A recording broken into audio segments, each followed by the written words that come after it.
Parecía absurdo, sí, y seguramente lo era, pero él se había pasado la vida sintiendo. ¿Cómo escribirlo, sin embargo?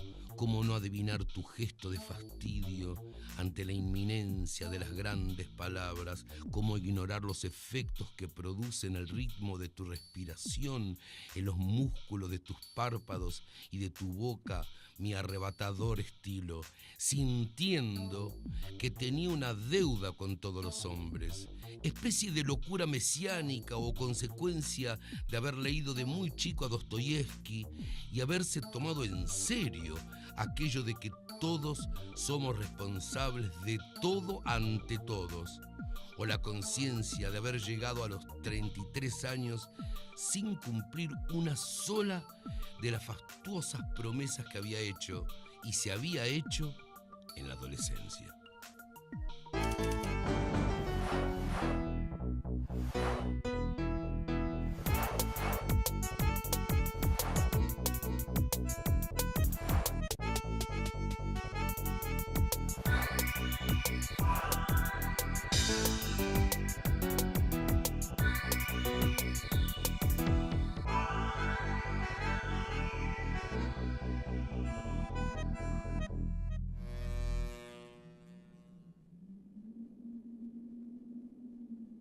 Abelardo Castillo nació en San Pedro, provincia de Buenos Aires, el 27 de marzo de 1935.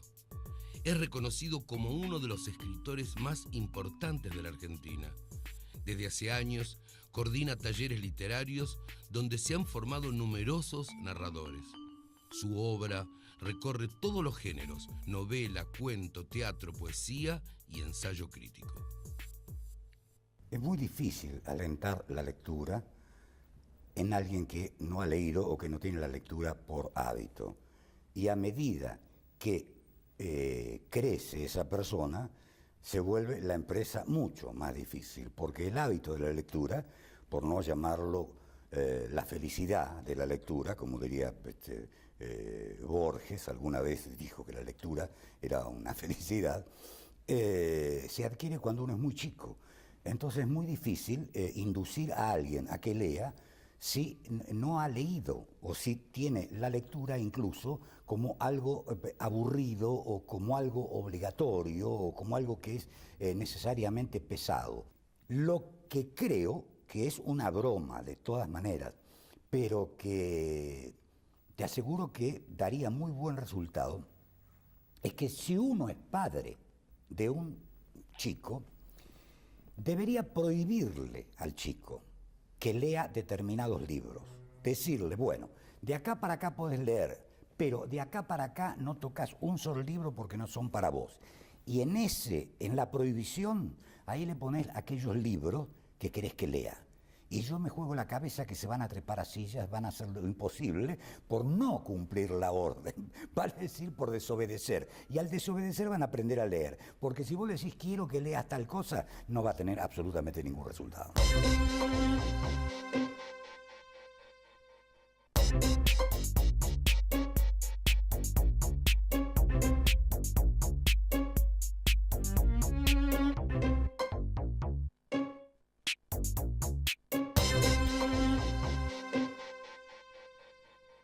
¿Cómo será fuerte la impresión que yo tengo de mis primeras lecturas, que todavía me acuerdo de un verso que leí a los 5 años o 6 a lo sumo, en un libro de los ilustrados, que se llama El ratón Mickey en el rancho Dule, que decía, Dippy estaba cantando con una guitarra en la ilustración y le salieron unos grandes lagrimones, ¿no?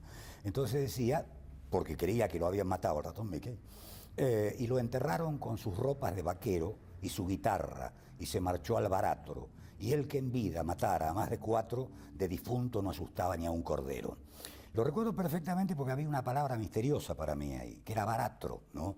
Y pregunté, ¿qué era baratro? Nadie sabía, hubo que buscarlo en el diccionario, y en realidad era báratro, que quiere decir infierno. Entonces se marchó al infierno, pero el autor de la coplita en castellano había puesto baratro para que te rimara con 4, ¿no? Bueno, este es un recuerdo que yo tengo más o menos de los 5 años, vale decir que mi relación con la lectura es un poco anómala, ¿no? Y recuerdo que luego, el primer libro sin ilustraciones que leí fue el de Los Tigres de la Malasia. Y después toda la serie de Sandokan. A los 10 años, o un poco antes, estaba leyendo, pero ya en la versión para adultos, en la versión grande, en una versión para chicos, que yo no sabía si era para grande o para chicos. Era el libro que estaba ahí, que no te puedo decir ni siquiera cómo lo conseguí. Estaba leyendo Robinson Crusoe. Y cuando fui al colegio salesiano, al Wilfrid Baron de los Santos Ángeles de Ramos Mejía, me lo prohibieron. El padre rector, por un colegio de sacerdotes, me lo prohibió porque no era lectura para un chico tan chico, sobre todo porque Robinson, cuando llega a la isla, descree de alguna manera de Dios, ¿no? Y eso no era una lectura posible cuando tenés 9 años, sobre todo cuando vas a un colegio que es de sacerdotes, ¿no? Y lo terminé de leer a la salida de mi experiencia monástica, por llamarlo así, ¿no? Pero los libros caían en mis manos, vale decir, aparecían de alguna parte y yo pedía que me los regalaran.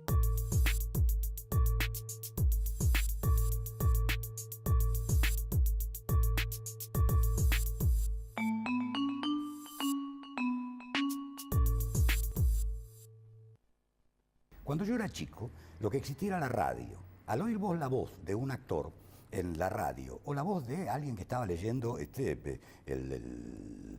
pronóstico del tiempo, tenías que imaginarte cómo era esa cara, cómo era esa altura, qué es lo que había detrás.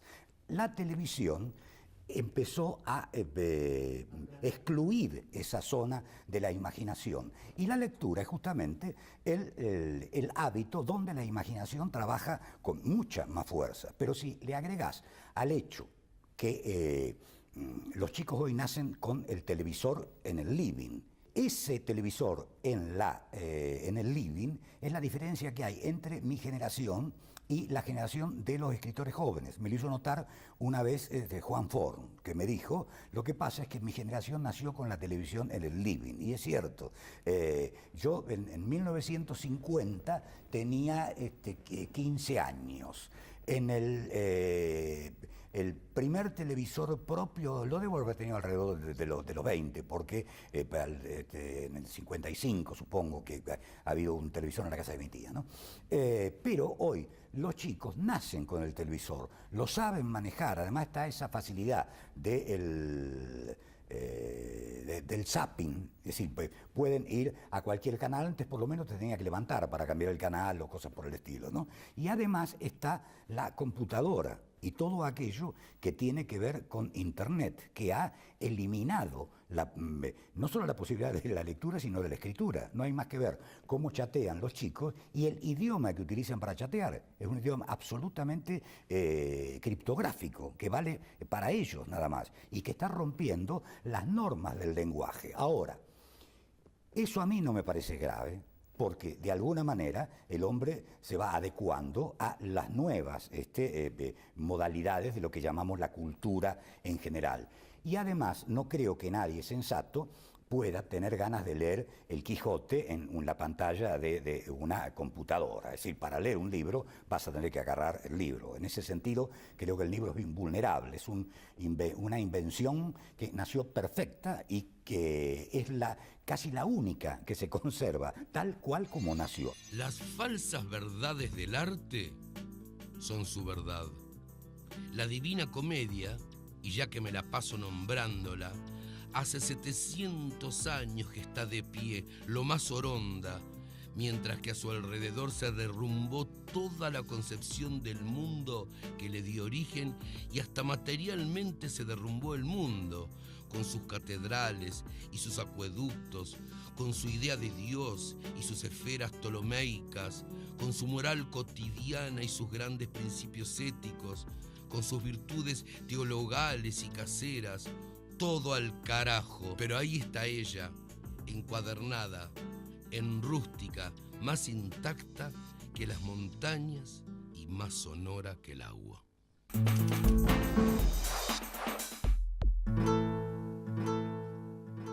Nunca me sentí escritor. Empecé a escribir muy temprano, pero sentí el llamado de la literatura, o elegí lo que yo entiendo como el destino de la literatura, porque para mí la literatura no es ni una vocación, ni un oficio, ni una profesión, sino que es un destino, pero que es un destino elegido y que debes elegirlo todos los días,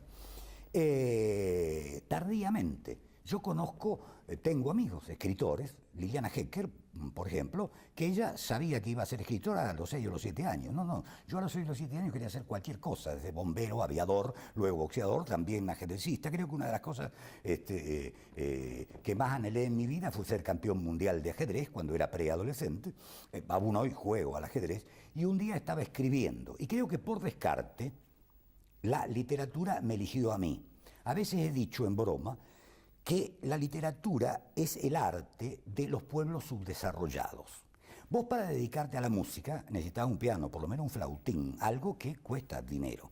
Ni hablemos del deporte, si te vas a dedicar al tenis necesitas una raqueta con todo lo que eso implica, ¿no? En cambio, para dedicarte a la literatura necesitas un lápiz y una hoja en blanco, que puede ser el reverso de cualquier otra cosa. Vale decir que la literatura es el arte de los países pobres o el arte de los pobres. Tal vez por eso soy escritor, porque nací en un país muy pobre y mi familia era muy pobre. Entonces, teniendo ciertas condiciones estéticas, me derivé hacia aquella que me costaba menos dinero, ¿no?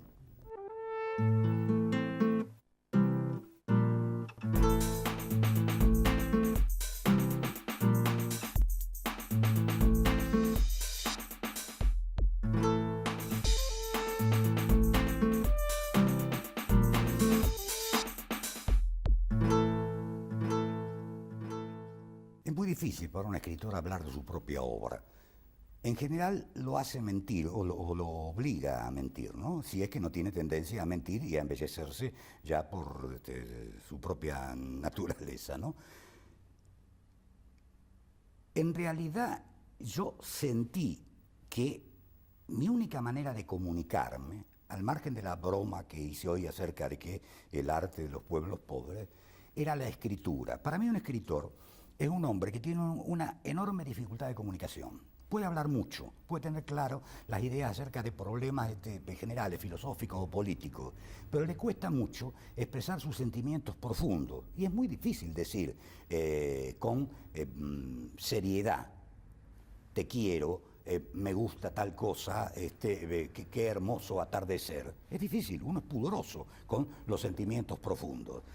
El único lugar donde se expresa de verdad un escritor es en sus libros. Son los personajes los que hablan por él. Entonces, cuando yo me sentí escritor por una necesidad de comunicarme yo con los demás. En los primeros años de la escritura, eso es mera expresión. Se escribe como quien lleva un diario. Hoy me pasó esto, o me duele el corazón, o cualquier burrada por el estilo. Pero llega un momento que uno empieza a necesitar imaginar personajes que son los que van a representarlo frente al lector, que es el verdadero hacedor del acto literario. La libertad del escritor se complementa con la libertad del lector y entre los dos arman lo que llamamos libro. Eso lo prueba el hecho de que si nosotros nos ponemos de acuerdo en un determinado libro que hayamos leído y damos nuestra propia versión de ese libro va a ser un libro distinto para cada uno de nosotros. Así que es muy difícil saber cuáles son los pasos por los que un escritor se va acercando a su obra. Yo lo que sentí hacia los 20 años es que no era el poeta que había querido ser.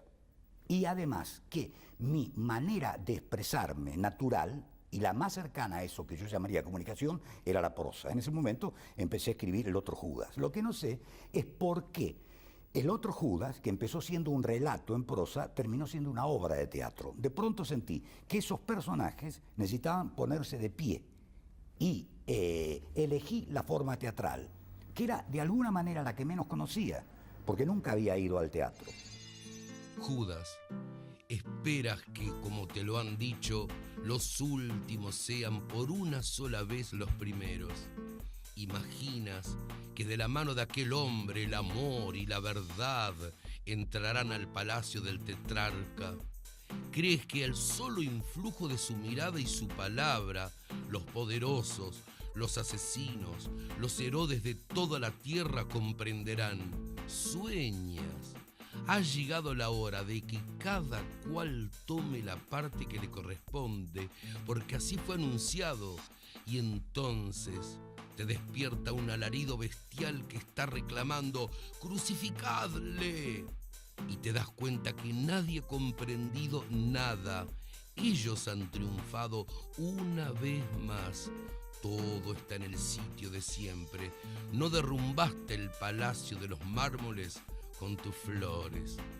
No era con rosas que se tumbaban las murallas de Jerusalén. Entonces el rabí se queda solo, como el pájaro mágico del Getsemaní que creíste ver una noche, solo, único, demasiado pequeño, al lado del patíbulo sin especie.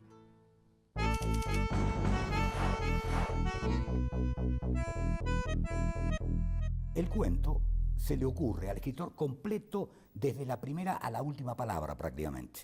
Lo primero que se le ocurre es el final.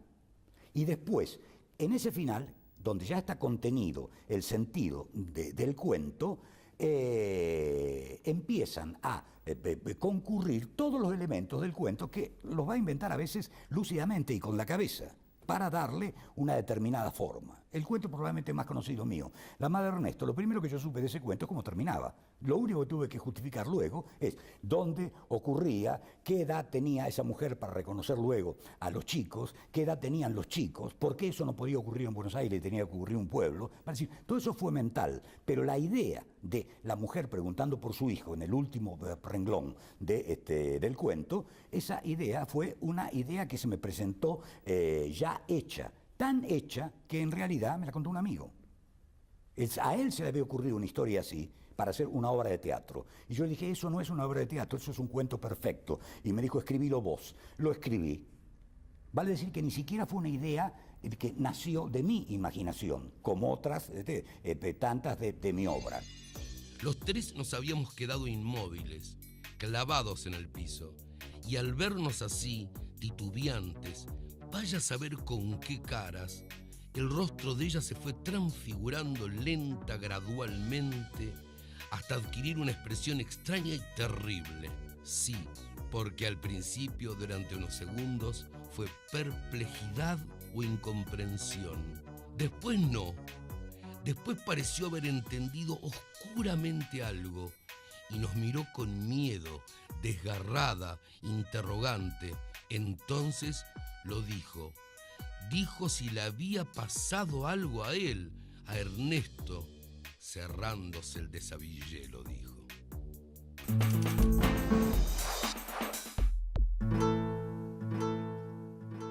En cuanto al acto de leer, leo todo el tiempo. Leo mucho más de lo que escribo y creo que soy mejor lector que escritor. Además, no concibo que un escritor no sea un gran lector, ¿no? Voy a repetir nuevamente a Borges. Borges decía que otros se jacten de los libros que han escrito. Yo me enorgullezco de los libros que he leído, ¿no?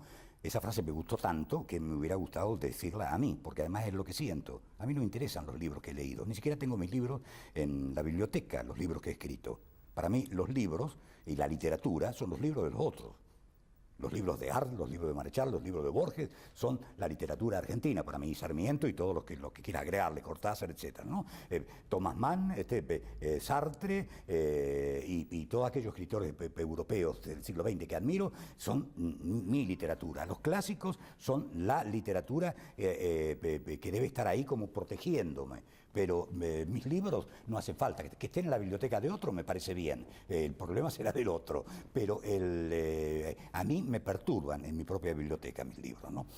Y leo cada vez menos autores contemporáneos. A partir de un momento de tu vida te das cuenta que tenés tantas deudas con tu propia biblioteca, tantos autores que no has leído o tantos autores que has leído mal, que empezás a buscar aquellos huecos que quedaron de tus lecturas. Y a veces la necesidad de una relectura es mucho más fuerte que la de una lectura de un autor contemporáneo. Yo leía autores contemporáneos masivamente y ávidamente entre los 20, digamos, y los 40 años. Después eso fue raleando y ahora me tienen que aconsejar mucho y decirme que ese autor es muy bueno y asegurarme que no voy a perder el tiempo para que lea un autor contemporáneo, porque prefiero, en este momento, por ejemplo, estoy leyendo Guerra y Paz. Guerra y Paz la debo haber leído 4 o 5 veces. No la estoy leyendo del principio al fin, sino que voy a aquellos momentos que me interesan o descubro algunos que tenía totalmente olvidados o que se habían desaparecido de mi imaginario, ¿no?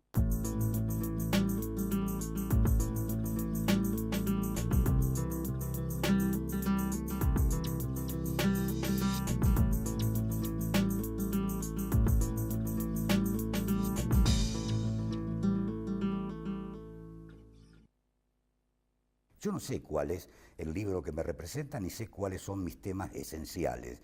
Lo sé por los críticos y lo sé por los lectores.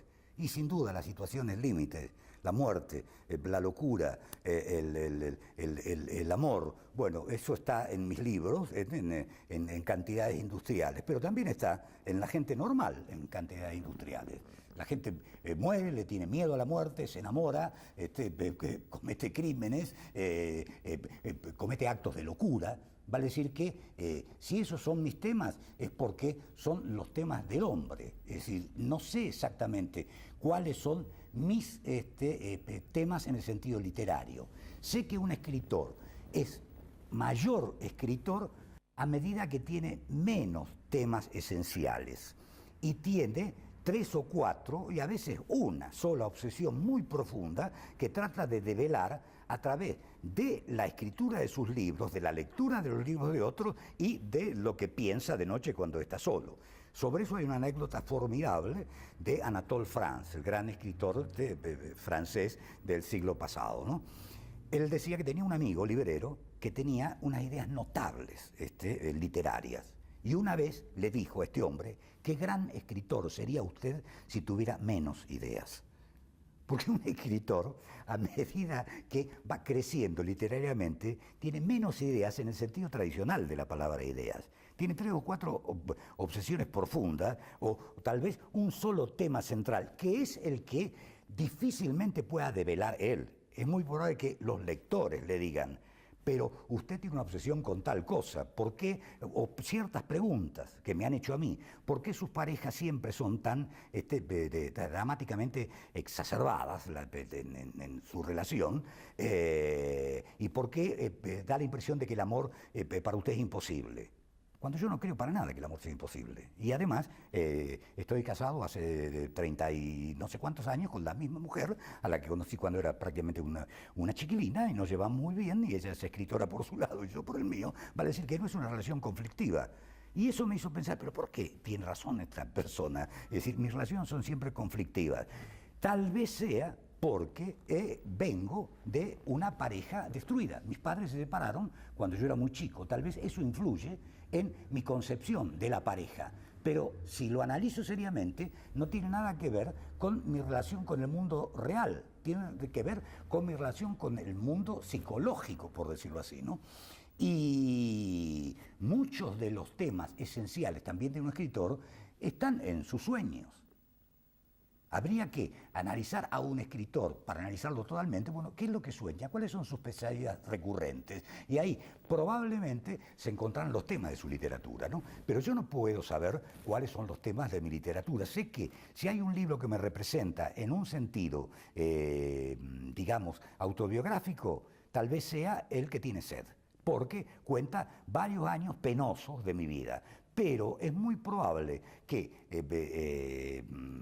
algún cuento mío sea más significativo que ese libro en cuanto a una realidad profunda, ¿no? Hablaré de la única experiencia que, siendo la más intransferible, personal y propia, puede ser compartida por todos: los sueños. La imposibilidad de dormir, la imposibilidad de descansar, la imposibilidad de que el cerebro realice su rito de purificación en su ámbito natural, El sueño hace que los sueños no soñados del alcohólico se materialicen en el ámbito espacial, en lo que llamamos realidad. Ahí está la rata, o el diablito, o el puro triángulo abstracto y aterrador. Ahí está lo que a mí me aterra, que podría ser tu cielo, tu felicidad, tu calma. Ahí está y lo veo. Y quizás me toca, me babea o me quema y me habla a mí con voz que para tu oído puede ser música. No es como creía Goya, que el sueño de la razón engendre monstruos. Es la vigilia de la razón la que los engendra.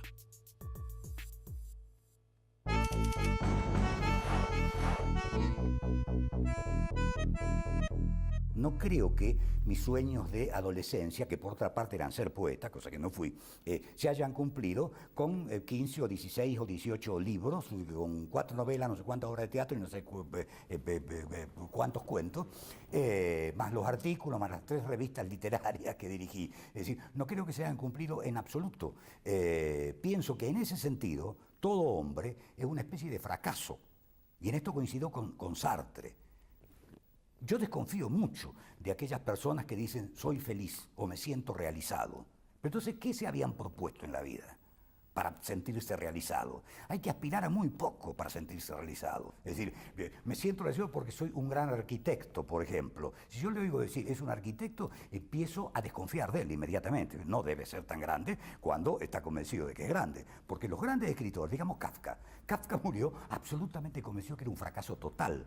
Virgilio, que es la Eneida, es el modelo de la epopeya posterior a las epopeyas de Homero, y algunos han jugado un libro perfecto. Virgilio se quedó mudo de los nervios porque quería quemar la Eneida y sus amigos no se lo permitieron. Y Virgilio sentía que la Eneida estaba incumplida y que era un libro imperfecto. Bueno, si Virgilio sentía eso, ¿cómo yo puedo llegar a sentir que mi obra está realizada? Yo no me siento... Y gracias a Dios, tal vez, sienta eso, porque eso es lo que me permite seguir escribiendo.